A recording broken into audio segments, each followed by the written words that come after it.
2003 ये वो साल था जब मेरे घर में एक साथ 3 शादियाँ थीं और हमारे लिए विलेज टूर का वक्त था। 1 जून और 4 जून को बहनों की और 21 जून को बड़े भाई की। ये वो दौर था जब घर में शादी और गौना अलग-अलग होता था। दुल्हन की विदाई गौने पर हुआ करती थी, जो 3 साल, 5 साल और 7 साल पर होता था। इन शादियों ने हम बच्चों को एक्साइटेड किया हुआ था। हम रिश्तेदारों के संग खूब घूमते और मिठाइयाँ खाते थे। साथ में नए-नए कपड़े पहनकर बारातियों संग खूब घुल मिल जाते थे। 21 जून को शादी का ये प्रोग्राम संपन्न हो गया था। अब बारी थी बेटियों की, जिनकी शादी 1 और 14 जून को थी। घर के कुछ सामान पहुंचाने की ये प्रथा के मुताबिक होने वाली रस्म होती है, लेकिन मुझे ये नहीं पता था कि इससे जुड़े मेरे सफ़र में एक भयानक चीज़ से मेरा सामना होगा। शायद 1 हफ्ते बाद मेरे बड़े पिताजी और बड़े भाई बहन के यहाँ इस काम के लिए जा रहे थे। मौसम सुहावना था, तेज़ ठंडी हवाएं चल रही थी। मैं छत पर खड़ा काले बादलों को देखने में व्यस्त था। तभी उनको देखकर लगे हाथ मैं भी तैयार होकर उनके साथ जाने के लिए दौड़ आया। मैं ये जानता था कि मुझे बाइक पर बीच में बैठकर ही बहन के यहाँ जाना है, फिर भी खुशी खुशी जाने के लिए तैयार हो गया।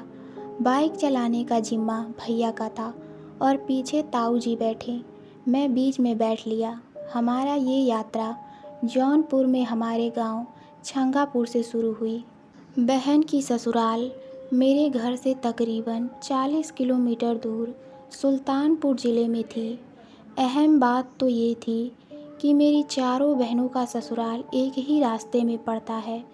इनमें अंतर भले कई किलोमीटर का हो, लेकिन हम जिस बहन के यहाँ जा रहे थे, वहाँ पहुँचने के लिए हमें बाकी 3 बहनों के घर तक पहुँचने वाले रास्ते से होकर गुजरना था। गांव देहात में, बाज़ार में घर का कोई शख्स अगर आपको देख ले और आप उसके यहाँ गए बगैर वहाँ से निकल जाए तो नाराज़गी हो जाती है। इसी वजह से हम बाकी बहनों के यहाँ होते हुए जा रहे थे। हर रिश्तेदारी में तकरीबन 1 से 1.5 घंटे लग ही जा रहे थे। इसी वजह से जिस बहन के यहाँ हमें जाना था, वहाँ हम देर से पहुँचे। बड़े पापा ने तो वहाँ खाना नहीं खाया, लेकिन हम 2 भाइयों ने जी भरकर भूख मिटाई। इस पूरे कार्य के बाद घर में सभी रिश्तेदारों से मिलना शुरू किया। जीजा जी से शुरू हुआ सफ़र उनके दादा के परिवारों और आसपास के 5-6 घर तक पहुंच गया। ये सब चीज़ें हमारा काफ़ी समय ले गई और हमें दीदी के ससुराल में ही 8 बज गए। दीदी के घर से हमारी बाइक 8 सवा 8 बजे निकली। रास्ते में करौंदी कला में एक दूसरी बहन के ससुर जी मिले। वह हमसे रुकने का अनुरोध करने लगे। उन्होंने कहा कि रात काफ़ी हो गई है, आज आप हमारे घर पर रुक जाइए। ताऊ जी उनसे बात कर ही रहे थे कि झमाझम बारिश शुरू हो गई। बारिश से बचने के लिए हम तीनों वहीं बाजार की ही दुकान पे नीचे खड़े हो गए। हमें बारिश के रुकने का बेसब्री से इंतज़ार था, लेकिन वह तो मानो तय करके आई थी कि आज रुकना ही नहीं है। तकरीबन 40-45 मिनट बाद बारिश काफ़ी कम हुई, हालांकि बूंदाबांदी अभी भी हो रही थी।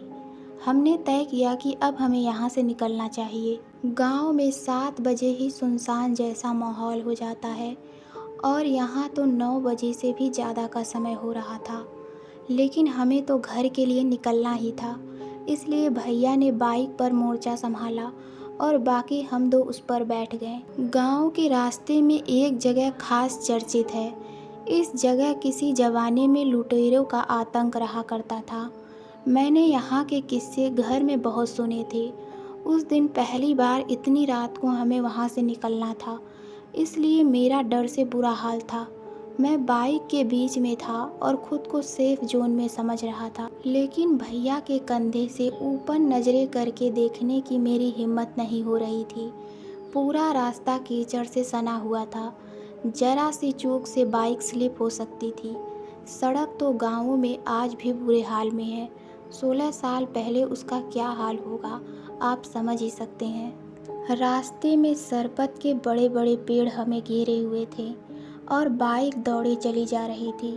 वहाँ आसपास कई किलोमीटर जहाँ तक मैं देख पा रहा था, वहाँ सिर्फ बाइक की हेडलाइट की रोशनी ही नज़र आ रही थी। बाकी कहीं रोशनी का नामो निशान नहीं था। मैं बार बार इस डर से सहम जा रहा था कि कहीं सरपत के पीछे से लाठी लिए लोगों का झुंड ना आ जाए। बारिश की बूंदाबूंदी के बीच भी इस डर से मेरा गला सूख चुका था। मैंने एक बार फिर भैया के कंधे से नज़रें उठाई और आगे देखा। मैंने देखा कि सामने एक बड़ा सा बिच्छू सड़क पार कर रहा था। उसकी लंबाई करीबन 3 फीट रही होगी। इसके 4 सेकंड बाद ही एक काली बिल्ली हमारा रास्ता काट कर चली गई। यह देखकर मेरा दिमाग मानो सुन्न हो चुका था। मैंने अपनी आंखें बंद की और भगवान को याद करने लगा। इतने में मेरे कान में किसी मंत्र की ध्वनि गूंजी। मैंने आंखें खोली तो पाया कि ताऊ जी धीरे धीरे कोई मंत्र बुदबुदाए जा रहे थे। बस फिर क्या, मेरा डर चरम सीमा पर पहुंच गया। इतने में ताऊ जी ने भैया से कहा कि वह बाइक रोक दें। उन्होंने बिल्ली के रास्ता काटने की वजह से कहा था। भैया ने बाइक रोकी और मुझसे कहा कि मैं बाइक स्टार्ट रखने के लिए उसका क्लच थामे रहूं। ताऊ और भैया दोनों बाथरूम किया और फिर आकर बाइक पर बैठ गए। इसके बाद हमारा सफ़र फिर से शुरू हुआ। हम ढकवा पहुंच गए थे। यहाँ पर एक पुल पड़ता है जिसे लेकर कई तरह की कहानियाँ गांव-गांव में तैरती हैं। हमारी बाइक जैसे ही इस पुल पर पहुंची, कई चीज़ें मेरे दिमाग में उभरने लगी। हमें रास्ते भर में एक भी गाड़ी दिखाई नहीं दी और न ही कोई शख्स। इस सुनसान रास्ते पे मेरा हौसला सिर्फ मेरे भैया और ताऊ जी ही थे। सरपत के पौधे अभी भी हमें घेरे हुए थे। रास्ता सुनसान था और डरावना भी। इतने में हमारी बाइक के सामने मैंने जो देखा वो होश उड़ा देने के लिए काफ़ी था। सफ़ेद साड़ी में एक बूढ़ी महिला चले जा रही थी। बाइक की रोशनी ने उसकी साड़ी की चमक और बढ़ा दी थी। बुढ़िया के कंधे पर एक लाल रंग का गट्ठर था जिसे उसने लाठी के सहारे डिगाया हुआ था। बाइक की हेडलाइट ने इन दोनों की रोशनी को और ताज़ा कर दिया था और आज भी वही रोशनी मेरे ज़हन में जिंदा है। वह बूढ़ी महिला सड़क पर दाहिनी ओर चल रही थी। बाइक उसके बराबर में आई तो मैंने गर्दन दाहिनी ओर करके उसका चेहरा देखना चाहा, लेकिन वहाँ तो एकदम अंधेरा था। चेहरा मानो वहाँ था ही नहीं। इतने में मैंने सुना कि ताऊ जी मंत्रोच्चारण और तेज कर दिए। मैंने चेहरा आगे किया और मानो गुप्त होकर आंखें बंद कर वहीं बैठ गया। इसके बाद मेरी आंखें तभी खुली जब घर आ गया। घर आकर मैंने ताऊ जी से उस बूढ़ी औरत के बारे में पूछा। मैं उनसे सुनना चाह रहा था कि वह कोई भूत थी, लेकिन ताऊ जी बात को टाल गए।